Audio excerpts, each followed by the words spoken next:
ASMR Arabic.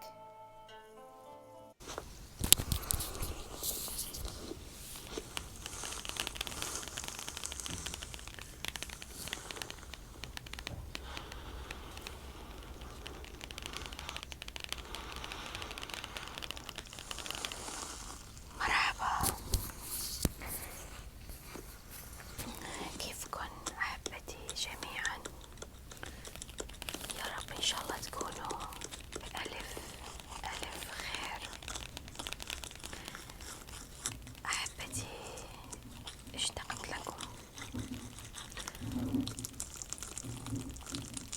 ولهذا سأقرأ اليوم عليكم قصة جميلة إن شاء الله تعجبكم بإذن الله. أحبتي، سأقرأ عليكم قصة واقعية لكنها جميلة جدا جدا. استمتعوا الآن بقراءتي لكم من أجمل القصص الرومانسية.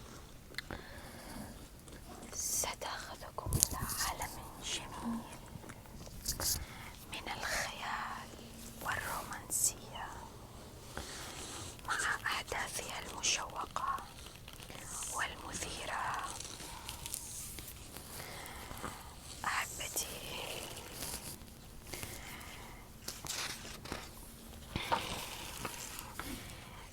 لكن أريدكم أن تستمعوا إلي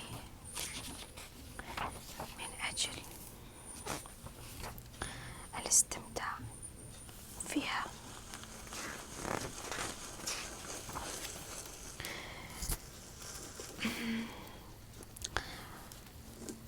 كان يا ما كان في قديم الزمان وسالف العصر الأوان، لحتى كانت هناك فتاة اسمها أمل، فتاة تبلغ من العمر 21 عاما.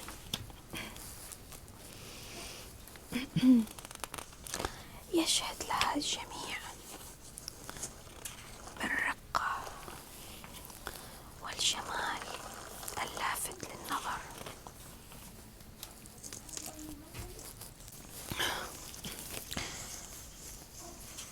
والشخصية الطيبة والصفات الرائعة. كانت أمل لا تؤمن بالحب ولا تصدق قصص الحب التي تسمعها من زميلاتها وأقاربها، فهي كانت تتمتع بشخصية جدية صارمة، تميل دائما إلى العمل والاجتهاد في دراستها فقط، ولا تفكر في أي شيء آخر سوى عائلتها الصغيرة.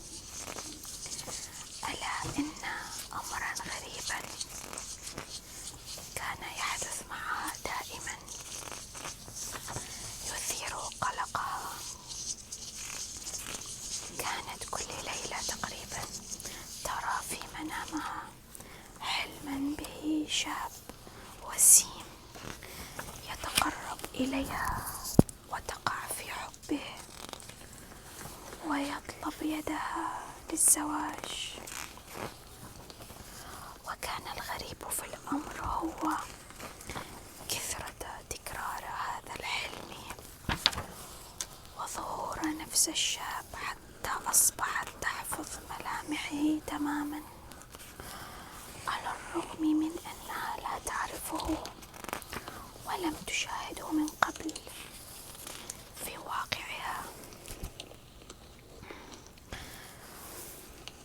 وذات يوم أعلنت الجامعة عن رحلة ترفيهية إلى إحدى المدن الساحلية، ففرحت أمل وصديقاتها بهذه العطلة وتحمسوا كثيرا لقاء قضاء وقت ممتع قبل بدء امتحانات نهاية العام. سافرت أمل بالفعل مع صديقاتها، وعاشت لحظات شيقة وجميلة يشوبها الضحك والمرح والجنون. وفي إحدى الأيام طلبت منها صديقتها النزول للتسوق لتأتي ببعض الطلبات الضرورية، فنزلت أمل تبحث عن احتياجات صديقتها. وفي طريقها شاء القدر أن تصطدم بقوة بشاب طويل التفتت إليه وهي في شدة غضبها، وما إن رفعت عينيها إليه حتى تفاجأت بملامحه وهيئته. شعرت أمل إنها تعرف هذا الشاب أو قابلته أكثر من مرة، ولكن سرعان ما تداركت الموقع واستجمعت غضبها الذي أخفته دهشتها، وقالت له في توتر: كيف تصطدم بي كهذا؟ عليك أن تتوخى الحذر. فقال لها بأسلوب صارم وعصبي: أنت من كنت تسيرين دون تركيز ولا وعي. أشعل ردة وأسلوبه غضبها من جديد لتصرخ في وجهه: أنت المخطئ في الأساس. تجرأ الشاب وامسك بيدها قائلا: بل أنت المخطئة. تملكتها الدهشة من جرأته، سحبت يدها بسرعة وأدارت إليه ظهرها وأكملت طريقها. تابعت أمل طريقها وهي تفكر في هذا الشاب. إنها تذكر ملامحه جيدا، فكيف وأين رأته من قبل؟ وكيف يتجرأ ويمسك يديها ليهز كيانها ويقشعر جسدها من تلك اللمسة؟ فاقت من تفكيرها وشرودها على صوت إحدى صديقاتها التي التقت بها بالصدفة في الطريق لتخبرها إنه من المقرر إقامة حفلة مسائية على الشاطئ اليوم، وإن الجميع مدعوون إلى هذه الحفلة. تحمست أمل وابدت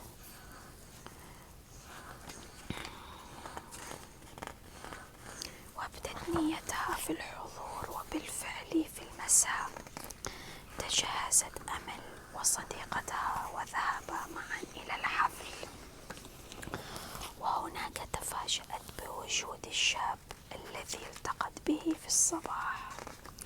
اختلطت مشاعر أمل في تلك اللحظة بين الضيق والفضول في معرفة من هو هذا الشاب الذي تسلل إلى حياتها قدرا. ظلت أمل تتابعه بنظراتها حتى لاحظ هو الآخر وجودها.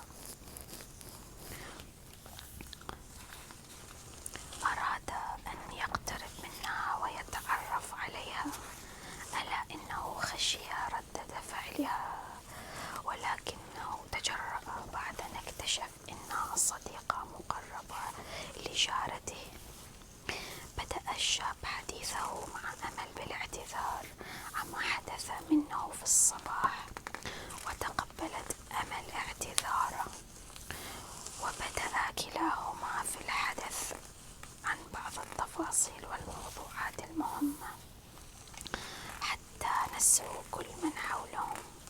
ظلا معا حتى انتهت الحفلة، وأضر كل منهما العودة إلى منزله، إلى أن سحر الحب قد منعهما عن النوم. تلك الليلة قضت أمل الليلة وهي سعيدة، وكيف لا وهي قد وجدت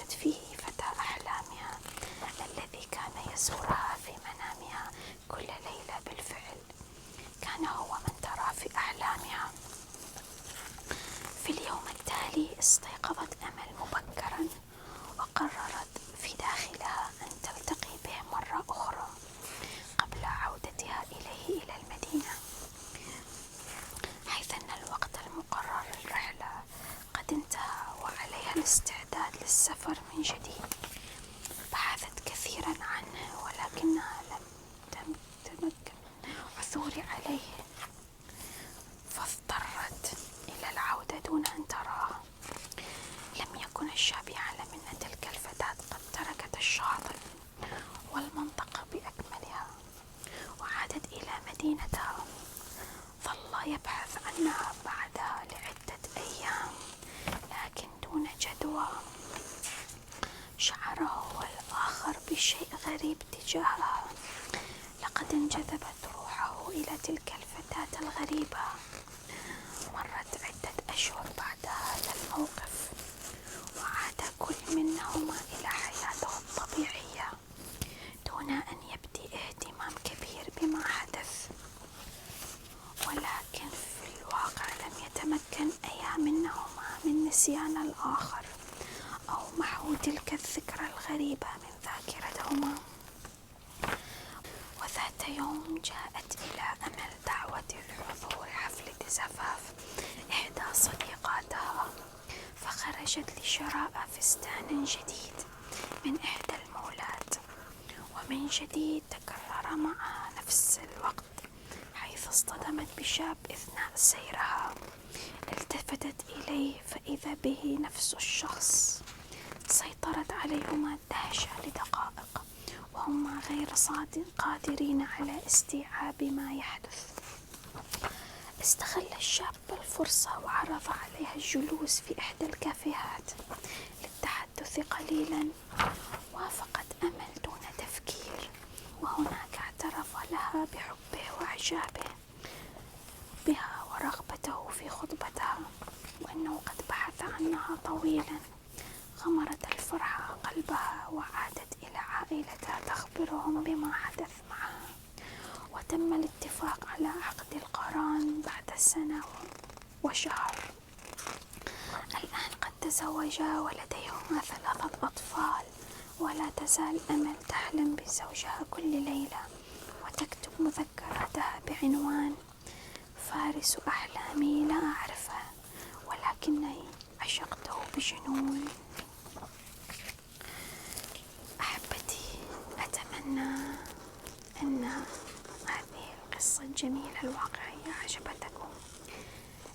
أنا عن نفسي أحببتها جدا جدا، إنها جميلة، وأتمنى أن يحصل لي نفس الرواية في الحقيقة، لأنها بجد رواية حقيقية بمنتهى الرومانسية.